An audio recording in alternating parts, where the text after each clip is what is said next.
Yo, what's up, guys? It's Raiden here.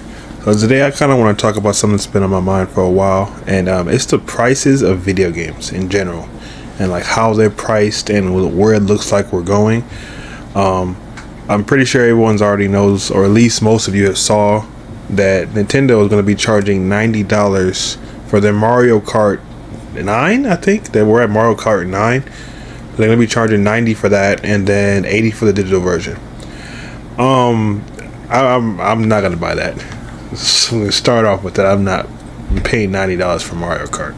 I'm not paying 80. I really don't think that game is worth more than $60. But unfortunately, there will be a lot of people who do. So, it doesn't really matter what I think on an individual level. But before we get to that, I actually want to kind of set the stage for how I think pricing can kind of determine things for games as a whole. So a couple of years back, there was this game that came out, right? So it was a Souls-like game. Over the last few years, we've had a really big boom since Elden Ring, since 2022. So the last 3 years, we've had a lot of offshoots, a lot of games, trying to copy the formula, which is fine, I'm always down for new ideas and, competition. I don't think anyone will ever come close to FromSoft, or beat them. We did have a couple of close contenders. I really enjoyed Lies of P. Lords of the Fallen was a bit of a letdown, but they're still improving and trying to get better. So I'm gonna stick with them. I actually want to make a tier list video about the top Souls likes, because there's a lot of sloppy ones coming out this year. Like the Souls like genre is really getting watered down.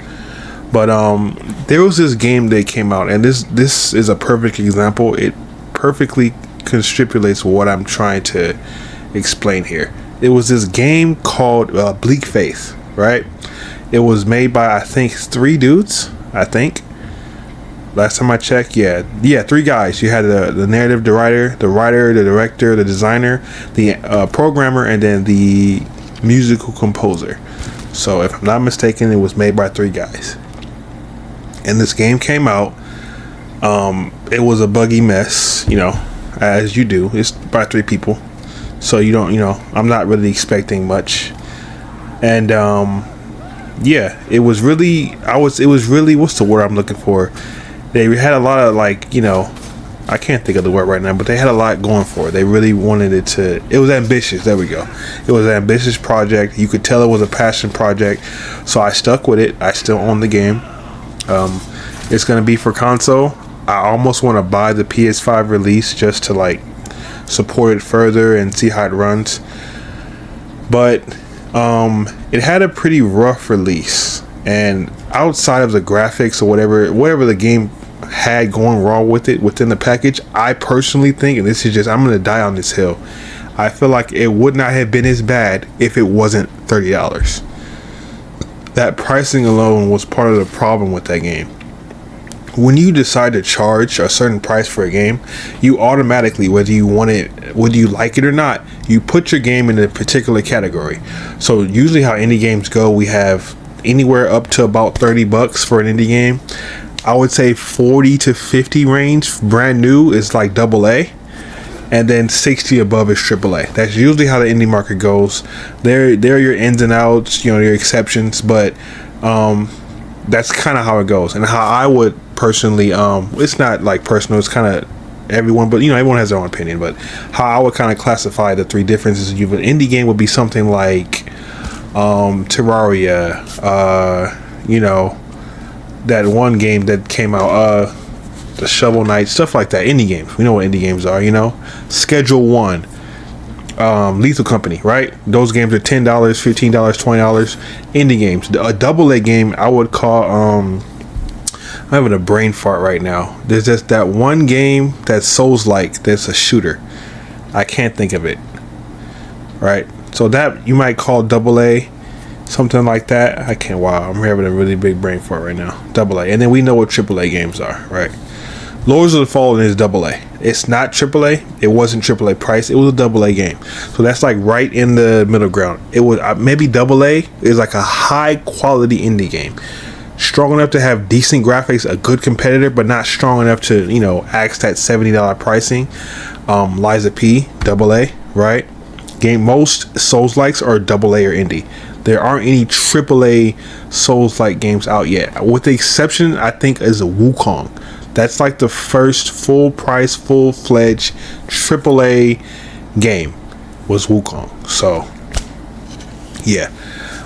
So that's kind of how it works. So when you put your game in those pricing categories, you will inevitably be compared to the other games. The problem with making Bleak Faith $30, it was immediately compared to games like Valheim and The Forest. Very polished games that cost less.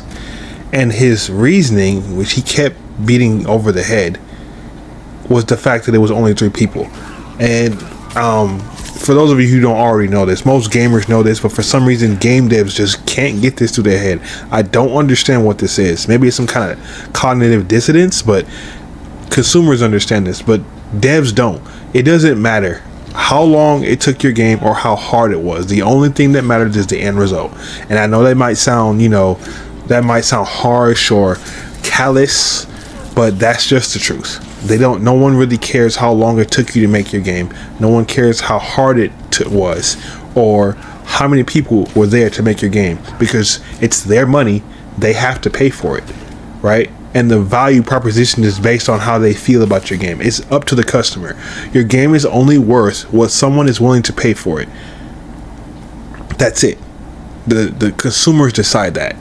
So if you think your game's worth $1,000, that's fine. And you have that right, but on the other end, if they don't feel it's worth that amount of money, it won't sell, right? The sales will speak for themselves. And I feel like if that game, he should have discounted it. I would say let it come out at $20, get those initial sales. People would not have been as hard on him.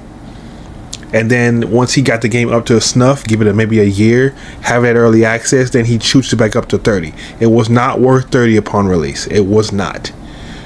It was a buggy mess. It was terrible. I said that to kind of push the point forward that the price of games are vastly determined by what people are willing to pay for them. That's pretty much how games work. And games being $90, $100 right now in the near future, we're going to find out really quick how much people think games are worth. Because if GTA 6 is $100 and people buy it, me or you, we might not like it, but it doesn't really matter. People are purchasing the game at that price. That's what the game is worth.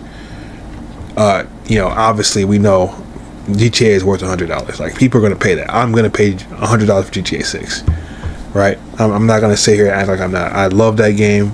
There are very few games on the planet I would pay $100 for. I would pay $100 for Elden Ring. I would have paid $100 for Ghost of Tsushima. I would have paid not $100 for Rise of the Ronin. Now, if they fix it, I probably would have. And I would have paid $100. I will pay $100 for GTA 6. That's like 5 games. Mario Kart is not among those games. No Nintendo game out right now is worth $100. If they came out with a remake of Mario 64 or a remake of Ocarina of Time, take my $100. But these rehashed Mario Kart games are not getting $100 out of me, right? So we're about to find out really quick in the market what games are worth what, because if Ubisoft and EA think they can charge $100 for their base price of their games and the people are going to pay it, they're about to have a rude awakening, right? I know this might sound kind of off, but I think this is in a way a good thing, because if everyone thinks they can charge $100, well, you're going to find out that you can't, and they'll start losing money. You understand? So if you think your game is in the same category as GTA, you're delusional, and you might have felt that way for an extended period of time, but now you're going to find out how far your delusion has gotten, because you're going to charge $100 for your game that may only be worth $60 and realize that no one's purchasing it at that value proposition. And I think right now the gaming industry needs this. I know it might sound like, oh, we don't need $100 games. We kind of do, because if everyone thinks they can get that, well, this is our time to vote. This is the biggest time in gaming for the consumer. We have to vote with our wallets. No more Twitter posts bitching about the prices of games. No more Twitter posts bitching about DI woke shit. If you want a game to be the way you want it and you want something to fail, simply don't buy it. Do not purchase that game for $100 if you don't think it's worth it. Because if AAA game is about to be $100 and you're still buying them, you are part of the problem. You are part of the problem. So do not buy the game. Don't make a Twitter post and then still purchase it. You're not doing anything. Your words mean nothing. They're hollow. They're baseless. They have no value. Your wallet is the most valuable thing that you can push forward, that you can speak with. Speak with your wallet. Speak with your money. Don't buy it. That's what I would suggest. That's how we're going to make it through this. Anything else is just baseless conjecture, and they're going to keep charging $100 for these games because it's a gall of Nintendo to think they can charge $90 for their game. It came from somewhere. They're under the impression we can do this, so let's do it. Right? Let's charge $100 for this game, and people will buy it. So that's kind of all I wanted to say. It's a short video today. I wanted to comment on that. But yeah, man, we have to push back against this. Push back with your wallet. Don't the noise is over with. It was got this bad. The Twitter posts, the canceling, that stuff doesn't work. It has never worked. It will never work. Vote, protest with your wallets. Do not buy these $100 games if you do not think they are worth it. And if you do, buy them, but shut up about it. Just shut up. Don't go on there complaining about a game that you paid $100 for. No one made you do it. But that's all for today, guys. I wanted to give my opinions on that. Let me know what you guys think down in the comments.